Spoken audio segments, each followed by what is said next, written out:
बीरबल एक ईमानदार तथा धर्मप्रिय व्यक्ति था। वह प्रतिदिन ईश्वर की आराधना बिना नागा किए करता था। इससे उसे नैतिक व मानसिक बल प्राप्त होता था। वह अक्सर कहा करता था कि ईश्वर जो कुछ भी करता है मनुष्य के भले के लिए ही करता है। कभी कभी हमें ऐसा लगता है कि ईश्वर हम पर कृपा दृष्टि नहीं रखता, लेकिन ऐसा होता नहीं। कभी कभी तो उसके वरदान को भी लोग शाप समझने की भूल कर बैठते हैं। वह हमको थोड़ी पीड़ा इसलिए देता है ताकि बड़ी पीड़ा से बच सकें। एक दरबारी को बीरबल की ऐसी बातें पसंद न आती थी। एक दिन वही दरबारी दरबार में बीरबल को संबोधित करता हुआ बोला, देखो ईश्वर ने मेरे साथ क्या किया। कल शाम को जब मैं जानवरों के लिए चारा काट रहा था तो अचानक मेरी छोटी उंगली कट गई। क्या अब भी तुम यही कहोगे कि ईश्वर ने मेरे लिए यह अच्छा किया है? कुछ देर चुप रहने के बाद बोला बीरबल, मेरा अब भी यही विश्वास है, क्योंकि ईश्वर जो कुछ भी करता है मनुष्य के भले के लिए ही करता है। सुनकर वह दरबारी नाराज हो गया कि मेरी तो उंगली कट गई और बीरबल को इसमें भी अच्छाई नजर आ रही है। मेरी पीड़ा तो जैसे कुछ भी नहीं। कुछ अन्य दरबारियों ने भी उसके सुर में सुर मिलाया।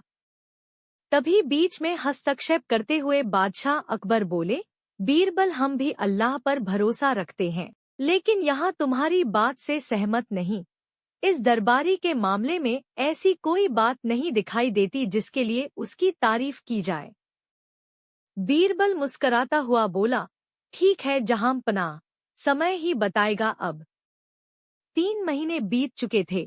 वह दरबारी जिसकी उंगली कट गई थी घने जंगल में शिकार खेलने निकला हुआ था। एक हिरन का पीछा करते वह भटककर आदिवासियों के हाथों में जा पड़ा। वे आदिवासी अपने देवता को प्रसन्न करने के लिए मानव बलि में विश्वास रखते थे। अतः वे उस दरबारी को पकड़कर मंदिर में ले गए बलि चढ़ाने के लिए। लेकिन जब पुजारी ने उसके शरीर का निरीक्षण किया तो हाथ की एक उंगली कम पाई। नहीं, इस आदमी की बलि नहीं दी जा सकती। मंदिर का पुजारी बोला, यदि 9 उंगलियों वाले इस आदमी को बलि चढ़ा दिया गया तो हमारे देवता बजाय प्रसन्न होने के क्रोधित हो जाएंगे। अधूरी बलि उन्हें पसंद नहीं। हमें महामारियों, बाढ़ या सूखे का प्रकोप झेलना पड़ सकता है, इसलिए इसे छोड़ देना ही ठीक होगा। और उस दरबारी को मुक्त कर दिया गया। अगले दिन वह दरबारी दरबार में बीरबल के पास आकर रोने लगा। तभी बादशाह भी दरबार में आ पहुंचे और उस दरबारी को बीरबल के सामने रोता देखकर हैरान रह गए। तुम्हें क्या हुआ? रो क्यों रहे हो?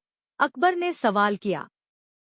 जवाब में उस दरबारी ने अपनी आपबीती विस्तार से कहनी सुनाई। वह बोला, अब मुझे विश्वास हो गया है कि ईश्वर जो कुछ भी करता है मनुष्य के भले के लिए ही करता है। यदि मेरी उंगली न कटी होती तो निश्चित ही आदिवासी मेरी बलि चढ़ा देते, इसीलिए मैं रो रहा हूँ। लेकिन ये आंसू खुशी के हैं। मैं खुश हूँ क्योंकि मैं जिंदा हूँ।